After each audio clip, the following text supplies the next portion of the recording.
Perkenalkan, nama saya Gus Berkampa dan saya dari kelas 5 MB1. Saat ini saya akan mempresentasikan tentang tugas lobby dan negosiasi saya.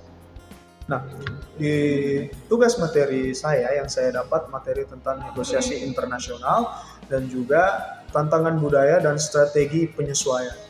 Kita masuk di pertama yaitu tantangan dalam negosiasi internasional. Dalam negosiasi internasional, perbedaan budaya dapat menjadi tantangan signifikan yang mempengaruhi proses dan hasil negosiasi. Saya telah merangkum beberapa tantangan budaya yang sering dihadapi serta strategi penyesuaian. Yang pertama adalah perbedaan gaya komunikasi. Nah, teman-teman, setiap budaya memiliki cara komunikasi yang berbeda. Misalnya, budaya Barat cenderung dengan menggunakan komunikasi yang langsung, atau budaya Timur yang sering menggunakan komunikasi yang tidak langsung. Ini dapat menjadi kesalahpahaman dalam negosiasi jika tidak disadari dan disesuaikan. Salah satu contohnya, coba kita melihat dalam beberapa aspek. Misalkan ada negara yang biasanya kalau ingin bernegosiasi, mereka hanya menggunakan aplikasi atau semacam perangkat elektronik. Tapi ada juga negara yang ketika ingin bernegosiasi, mereka itu lebih cenderung untuk bertemu langsung dan melakukan negosiasi secara tatap muka bersama pembicara ataupun orang yang ingin mereka negosiasikan. Gitu. Berikutnya yaitu tantangan yang akan dihadapi adalah sikap terhadap waktu. Contohnya itu misalkan di beberapa budaya, waktu itu dianggap sangat berharga dan keterlambatan dianggap sebagai tanda ketidakprofesional. Namun budaya yang lain mungkin memiliki pendekatan yang lebih fleksibel terhadap waktu, seperti Amerika Latin dan juga Amerika Tengah dan juga Timur. Saya kasih contoh begini, misalkan kita itu bernegosiasi dengan orang Jepang. Kita kan tahu bahwa orang Jepang itu tingkat disiplinnya tinggi. Maka orang Jepang itu sempat disebut adalah Jikanyaru Mamurukuni, atau yang kita sebut dengan negara disiplin. Negara Jepang ini sangat disiplin, apalagi kalau misalkan mereka itu bertemu dengan orang-orang yang memang serius, apalagi membahas tentang bisnis. Misalkan kita ketemu dengan orang seperti mereka, dan kita menghadapi keterlambatan waktu karena sesuatu halangan lah, kita terlambat untuk menemui mereka. Pada dasarnya mereka akan menganggap kita bahwa mereka pikir kita itu tidak profesional dan mungkin akan menjadi bisa dibilang akan menjadi pikiran mereka, atau mereka akan memikirkan bahwa kita itu tidak profesional dalam melakukan bisnis yang ingin kita sepakati dengan mereka. Maka dari itu, mengapa sikap terhadap waktu ini masuk ke dalam tantangan negosiasi internasional? Karena pada dasarnya ketika berbicara tentang negosiasi internasional, kita pasti berbicara dengan bagaimana kita menegosiasi dengan orang yang ada di luar negara kita atau orang dari luar negara, gitu. Berikutnya adalah orientasi terhadap hubungan. Nah, orientasi terhadap hubungan ini maksudnya adalah beberapa budaya menekankan pentingnya membangun hubungan pribadi sebelum masuk ke tahap negosiasi bisnis, seperti di Asia Timur dan Timur Tengah. Sementara itu, budaya lain cenderung lebih langsung fokus pada kesepakatan bisnis tanpa terlalu banyak perhatian pada hubungan pribadi. Jadi bisa dibilang membangun hubungan pribadi itu dalam suatu kesepakatan bisnis, ada yang menggunakan dan ada juga yang langsung pada intinya. Begitu. Nah, dalam tantangan budaya utama yang sering dihadapi serta strategi penyesuaian, ada juga yang disebut dengan hierarki dan kekuasaan. Nah, misalnya budaya tertentu sangat menghargai hierarki dan status sosial dalam interaksi bisnis. Contohnya itu Jepang sama Korea.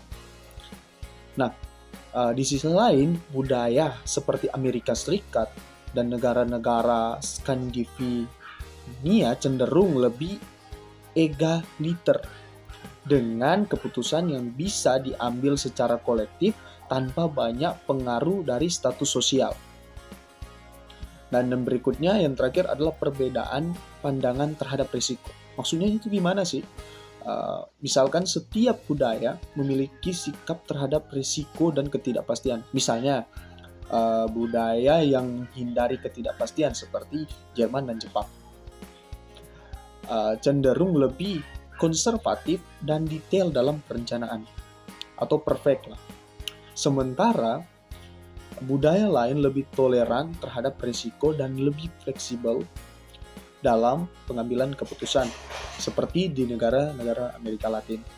Nah, teman-teman, itu tadi penjelasan tentang beberapa tantangan budaya utama yang sering dihadapi serta strategi penyesuaiannya.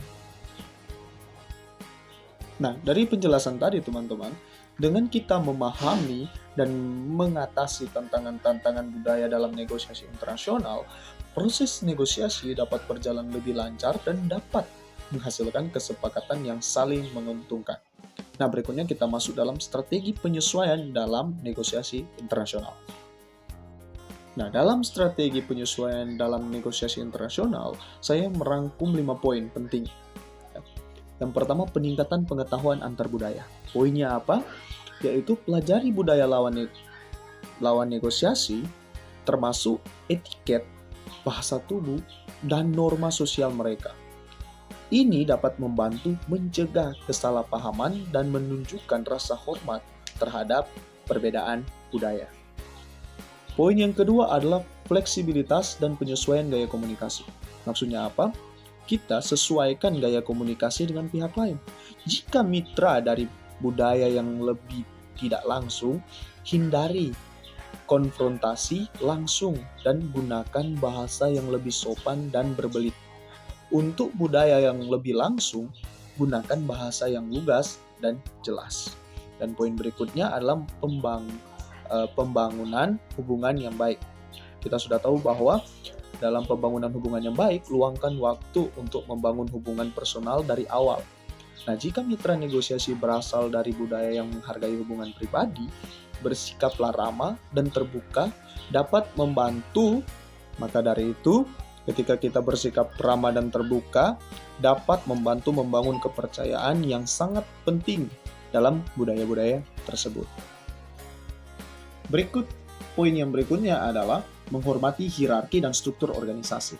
Nah, jika mitra kita berasal dari budaya yang dengan nilai hierarki itu tinggi, pastikan untuk melibatkan orang-orang yang setara secara hierarki. Dan lebih penting, kita harus menghindari membuat keputusan atau memberikan saran yang mungkin merusak struktur tersebut. Dan berikutnya poin yang terakhir yaitu perencanaan yang lebih fleksibel. Kenapa saya masukkan ini ke dalam poin? Dikarenakan perencanaan yang lebih fleksibel maksudnya adalah sediakan alternatif atau solusi untuk mengakomodasi mitra yang mungkin memiliki toleransi risiko yang berbeda. Untuk mitra yang menghindari risiko, sediakan data yang rinci dan rencana yang jelas. Sementara untuk mitra yang lebih fleksibel, buat pendekatan yang lebih adaptif dan siap untuk berimprovisasi sesuai kondisi yang berkembang. Sekian penjelasan saya tentang 5 poin yang saya rangkum dalam strategi penyesuaian dalam negosiasi internasional. Saya harap Anda semua dapat mengingat bahwa dalam strategi penyesuaian dalam negosiasi internasional, poin pentingnya adalah kalau kita memahami dan mengatasi tantangan-tantangan budaya dalam negosiasi internasional, maka proses negosiasi dapat berjalan lebih lancar dan menghasilkan kesepakatan yang saling menguntungkan.